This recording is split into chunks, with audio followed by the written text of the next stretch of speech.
First of all, I'd like to thank the Harvard Composer community for inviting me. It is a great opportunity for me to be with all of you at this prestigious university.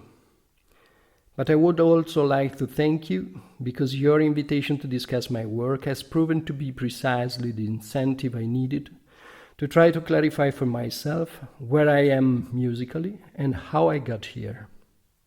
To that end, despite the short time available, I've chosen to lead you through a labyrinth of rather complex relationships that will bring us, so to speak, to a central chamber, one shared by all of us, I believe, with as many exits as there are people interested in continuing along the path. Here on the left you find it in short. In this way, we'll see an increasing stratification of the theme of each piece, which should bring us to a more choral understanding of the whole work. So I'd like to begin with a bit of my own personal history, since I believe that from our very beginnings, just like a seed, we already contain much of the information that is later developed by our environment and time. I was born in Milan in 1963.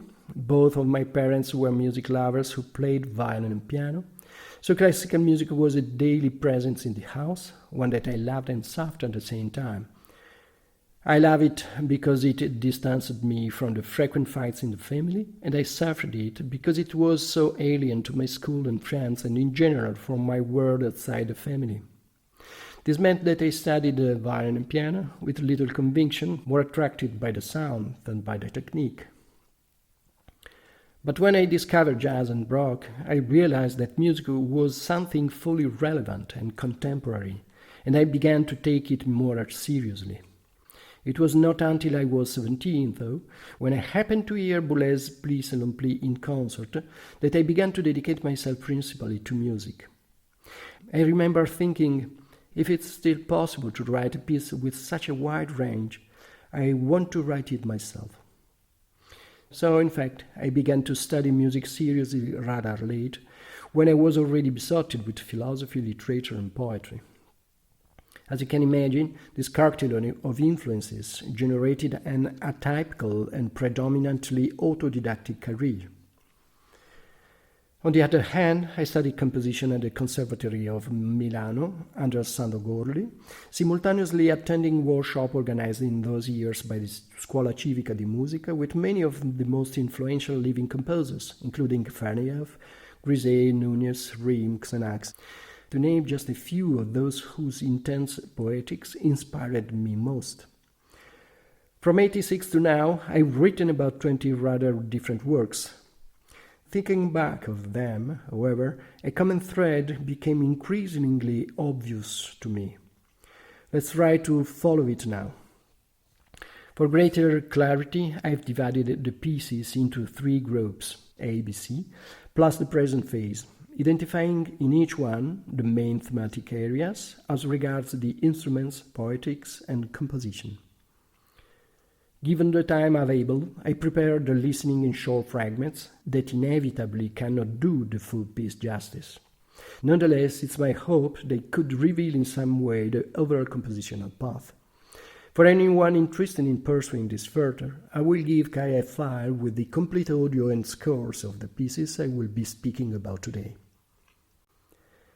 Here I have grouped 5 pieces for 1, 7, 1, 12 and 5 players, in which the almost constant use of double stops in the first generates a full overlapping resonance in the second, which was already pretty complex. Next, the music returns to a clearer distinction of the individual sounds in the third, then on their harmonic expansion in the fourth, and finally to a hint of an articulatory flow within the instruments in the fifth. So let's listen to some fragments in the order I've just cited. In the first, Dalla Tentazione di Sant'Antonio for solo violin, I began with a choice of apparitions from Flaubert's book The Temptation of St. Anthony, to which I associated figures and articulations adapted from the violin repertoire ranging from Bach to Xenax. In this way, I traced a sort of path that I then followed musically, giving precedence to the natural movement of the hand on the violin fingerboard.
The pitches derive from the possibility of associating the real notes with the natural harmonics, which constitute the ethereal framework of the piece.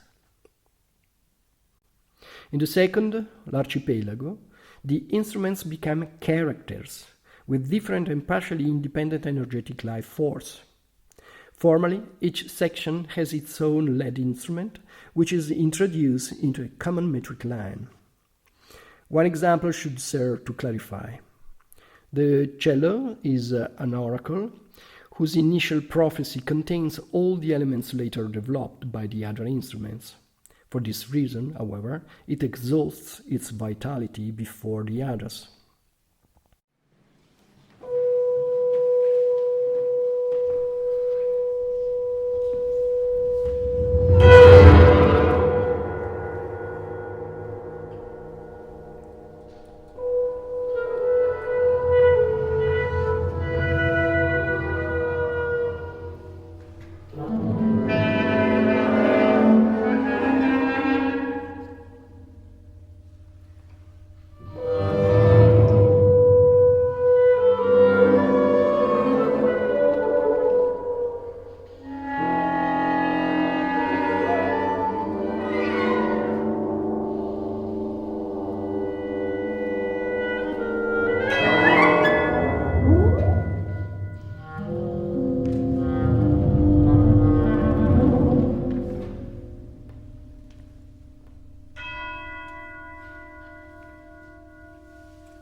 The characters are deeply bound together, like friends or indeed islands of an archipelago.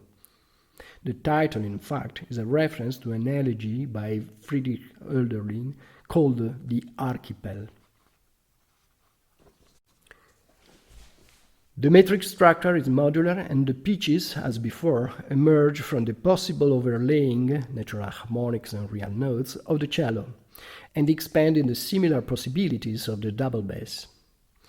Then they become polarized pitches for the wind instruments, at first as an echo but little by little more independently. In the third, in un luogo superfluo, in a superfluous place for solo clarinet, we hear the need of the music to focus on the quality of each individual sound. I needed to isolate and deepen each sustained sound and then the relationship between sustained and articulated sound. Among the previous instruments, I chose the clarinet because I was particularly interested in its tremolos of false fingerings, and the most pure multiphonics.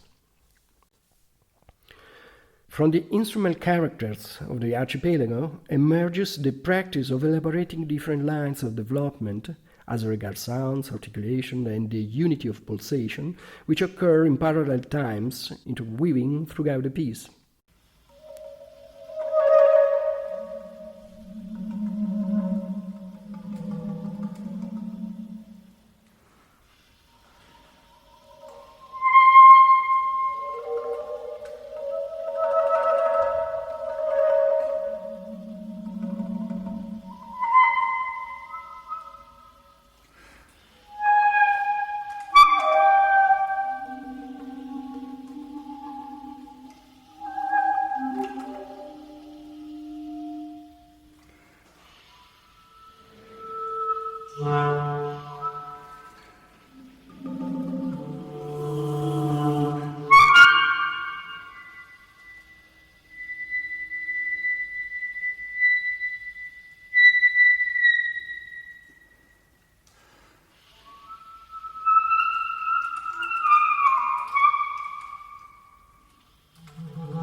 And other ideas, oscillation as a continuity between the extremes, continuity and discontinuity together, the fingering as a side of specific vibrations, the development in depth of the multiphonics. The fourth piece is Note all'Empedocle, Notes to Empedocles, where note in Italian means both commentary and pitches. Here, the lines from the preceding piece become multi-instrumental surfaces and volumes that weave together, moving towards the maximum acoustic depth that we was able to conceive at the time. I considered them as increasingly active resonances, and I was interested in investigating the relationship between them and the quality of the impulses that had generated them. There was an expansion of the concept of harmony, understood now as the quality of the relationship between two or more vibrations. As we shall see, this in turn has many consequences. The first being a continuity between opacity and transparency. Let's listen its last 3.5 minutes.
Meter, beat, durations, and pitches derive from a system of 7 chords, revolving around a common pivot of 7 minor augmented. Third major, second major. A subsequent revision shifted the entire piece in quarter tones. The 3 versions of older unfinished tragedy, the death of Empedocles, serve as a further poetic reference. Here we can have a glimpse of the underlying system of relations among pitches, impulses, instruments, quality of the resonance, and many other parameters. In the 5th, Due lune più in là, 2 moons further, the previous distance between the impulses and their resonance shortens more and more until the 2 elements coincide in the quality of the articulation itself. The drop becomes a flow of water, a stream, a torrent. Here the 5 instruments are no longer different characters, but rather different places, which will be penetrated by a single flow during the piece. Since it is interpreted by the specific technical aspect of the place of each instrument, this flow changes, and yet it still remains the same. Here I sensed the possibility of an articulated timbric mimesis, not just among the instrument, but also with the everyday sound world. A finger tapping on the balustrade, beans poured into a metal pot, rushing water. Before listening to 2 minutes of it, we can have just a glimpse of how the score drops from top to bottom, from the general relations to the increasingly specific rhythm music. This is the beginning of the piece, but we listen farther along from bar 58 to 75, the delicatissimo, very delicate movement.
A few brief considerations can serve to conclude with this first group.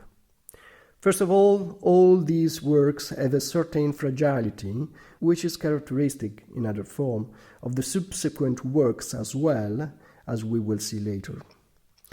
The overlapping emission of harmonic and real sound for the violin, the vibrational complexity of the individual lines within the rhythmic difficulty of the overall piece in the archipelago, the increasingly rare model with the low E flat 18 key and the voice within the instrument for the clarinet, and the 24 glosses of the first version of the Empedocle, and finally the presence of water on the stage in Due Lune più in là. Afterwards, thinking about this fragility, I realized that it resulted from elements which I continued to relate to, perhaps to guarantee that the new one I was looking for would be different from unusual. I did not intend to have such complication in the execution, and in fact, afterwards, I tried to eliminate them as much as possible. My guiding principle has always been to simplify, to approach the essence without falling into banality. All of my pieces transform gradually until they reach a possible leap in perception, an above and beyond, that closes the space of the piece and opens onto something vaster. Fragility, transformation, and leaps are still characteristic of my music today, though interpreted differently. I think I have understood why, but anyway, we'll come back to this question at the end of my talk.